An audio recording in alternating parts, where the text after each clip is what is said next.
Guys, welcome to Crazy Burger. Today I thought I would update my top 5 games on the Evercade. There's plenty of games now available. I thought I should update. I've done a video of top 5 earlier in the year, but there's so much more games to choose from now that I thought it's best worth updating, because there's some games I think has definitely made it into my top 5. Back the last video, the best game that I chose was Tanzer. I wonder, is this still the top game, or are there others that are better than this now?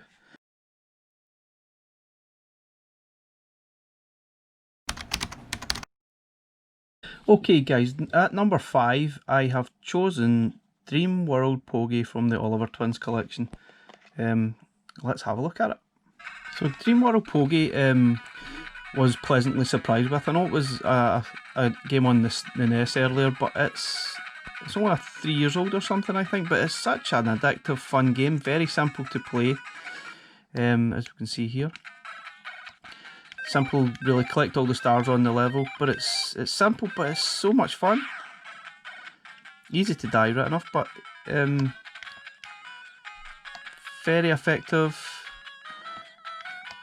and I really enjoy a good platformer, especially something that's simple. It did remind me very much of Mayhem and Monsterland on the Commodore 64 a little bit. It's sort of same idea, you need to collect stars and avoid sort of the monsters and then power up and finish the level kind of thing. But it is such a cracking game. I think it definitely deserves to be in anyone's top 5. Love it. So at number 4 I've chosen Zeno Crisis.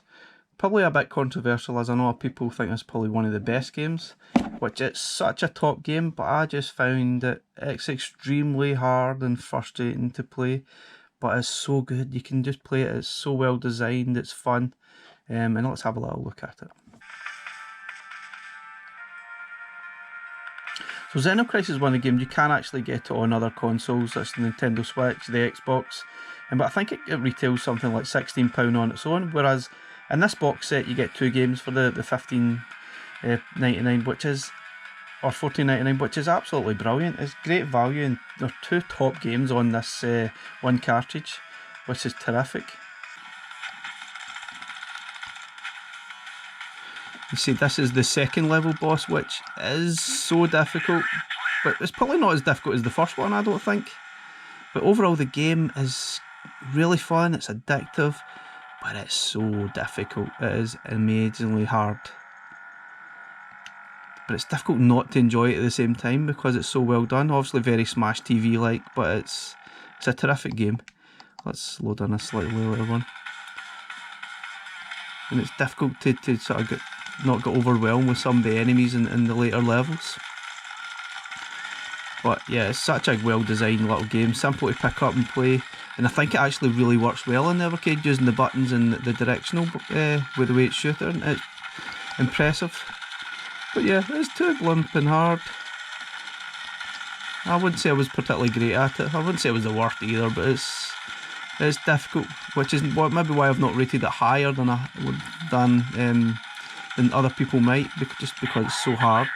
And it takes some frustration out of the game, but it's still a top game, absolute belter.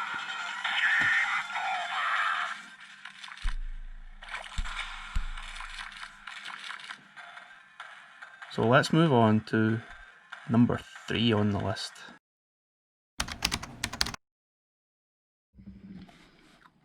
Okay, sticking with the same cart, number 3 is Tanglewood, which I rate slightly above Zeno Crisis because it's much more fun to play for me, and it's another platformer.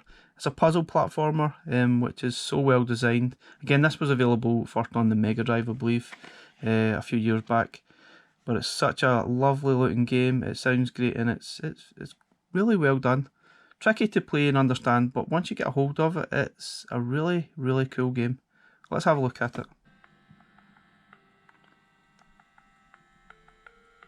So Tanglewood, it's got really nice music. I said it's only made in the last couple of years. It's a relatively new sort of style game, and it looks lovely. to let me load in one of my load states. This is one of the later levels which it just constantly thunder and lightning all the time, and it is so tough. But once you get used to it, once you realise what you need to do, it's really quite good. Like, you need to stand next to the trees so you don't get hit with the lightning, and sort of be patient. Sort of you need to move this fuzzy, and hopefully get it down, then get behind the tree before you get blasted. And then move the fuzzy to the next power point, but you need to quickly get to the tree before you get hit with the lightning. It's quite clever, I like how it works. And this is the part where you need the power up to control the beast further on in this level, as you'll see. You need to be patient. Whoa. Oh, I've already killed the beast obviously, but yeah, you need to control the beast to finish that level. Let's load in a further on state. You see, this is one of the levels, so nice and colourful. Again, you press the A button to activate the special power that you activate, that green one. And this one is, I think it slows down time, where you actually have to slow down time, as you can see here, to try and jump across these lifts here. Very tricky to do, and I've not done it, and you die. But yeah, it's such an excellent game. I think this is quite I think this is in chapter 3 I'm on now, and it takes time to go through. I usually just pick away at it one at a time and try and understand what I need to do. But it's, yeah, you die a lot. But you can, that's one good thing is you can load in your save states quite frequently, and then play on, which is cool. But it's such a lovely looking game. I definitely love this game. I've played this one quite a lot, and I really enjoy it. It's definitely worthy of a top 3 game on the Evercade. So let's see what number 2 is. Okay guys, number 2 is one of the more recent ones on the Atari Collection 2. It is Chips Challenge on the Atari Collection 2, which I first played many years ago on the Commodore 64, which I really enjoyed. It was such a cool puzzler, made you think game, and it was very addictive. You just kept trying until you actually get past it, and it's the Atari Lynx version here is probably one of the best ones I've seen. And that includes like the Amiga version as well. This is a top version. Let's have a look at it. So Chips Challenge, such a cool game. I remember playing the demo on the Commodore 64 so many years ago. Loved it, got the full version. Wasn't particularly great at it, I don't think I got very far, but I've definitely got further on this version. Persevered, obviously the save states help massively. So you can turn the music on and off by pressing start. Let's have a look at it. This is obviously one of the sort of first levels, which is quite simple. Collect the keys relate to the different coloured doors, and then collect all the chips and finish the level. So pretty straightforward, I'd say, but it does get fiendishly difficult later on, and it does test your brain power a little bit. And you can easily make a mess of this level itself, which I might well do. But this gives you an idea what you need to do. You've got chips you need to collect, then it opens up the exit and you finish, and that's more or less what you do, but it gets very tricky further on. Let's have a look at a sort of later level. So this is a sort of later level 18. I believe there's maybe something like 99 levels, which I couldn't believe. So this level, there isn't actually any chips collect. You really just need to find your way to the exit, which I guess sounds simple enough. Oh, don't touch bombs. But I think this level you actually need to build a bridge on this particular section here using the blocks. Which you think, yeah, that sounds really simple, but no, you need to push them in a certain way. Okay, I've started there, I may have already messed up.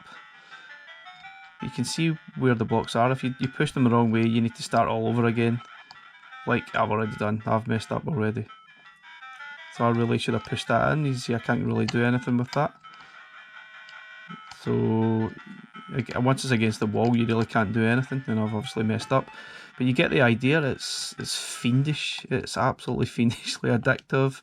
It's fun, and I've spent a lot of time on this. It's one of those games that just you can pick up and go and enjoy, and do one level, try and figure out another level, come back to it and play on it. It's fiendish. It's definitely a pick up and go game. It's perfect for what the Evercade's all about, and I love it. I could have easily made this my top game on the Evercade, but I still think it's difficult to replace the game as number one, and let's find out what that is.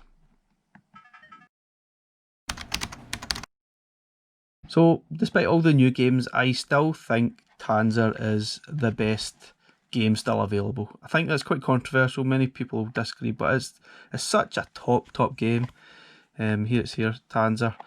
It's very addictive. It looks amazing. It plays really well. It's fiendishly difficult, but fun. It's difficult to see any game better than that right now. And I think it still deserves to be the top game still on my list. I've replaced 4 out of the top 5 in my list already, but I still think the top game is Tanzer. And this is actually a really good box set. Mega Cat Studios, there's so many cool games on here that are great for picking up, like Super Painter and Old Towers, great little puzzling games. But let's have a look at Tanzer again. Such a cool game, looks great, sounds great. Again, this was originally, I think, released on the Mega Drive a few years ago. So it's a relatively new game. But it's a tough challenge, but wow, it's such a cracking game, absolutely brilliant. Let's see, we'll load in some of my earlier games. Oh, you see you get lots of power-ups in the game. See, it's tricky. I'm not really that particularly great at it. See, I die quite easily there. And you see this quite a lot. Let's load in a slightly easier. So it's simple jump slashing game. Collect stuff, take your time. But oh wow, I absolutely love it, but I'm not particularly great at it. Oh, I think it's one of the games you definitely take a step at a time, enjoy it. Oh, and die frequently. But yeah, I think it's definitely worthy of being the best game on here. It's amazing, it's good fun, it's stylish. Guys, please leave comments, even on my social media, what game you think is the top game on the Evercade. I'm pretty sure many people have many different views. In fact, there's a few hundred games already on the Evercade. Everyone's going to see it very differently. So yeah, please like and subscribe, and I'll see you again next time.